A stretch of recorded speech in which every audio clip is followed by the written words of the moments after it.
You sunk your teeth in my neck and drained my blood till my veins were bare. I was so busy dreaming of our future, I didn't even notice the teeth marks were even there.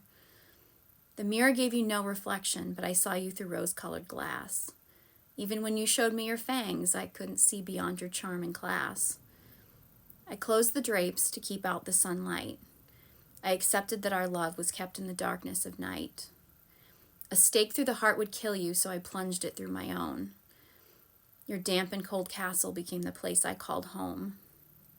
I gave up holy water so it didn't burn your skin. I couldn't walk in a church because I believed I was to blame for all of your sins. You became the focus of my worship. I knelt at your Babylon. I had to protect you from the cross that I'd hung myself on. You were like a prayer, and I was your Madonna.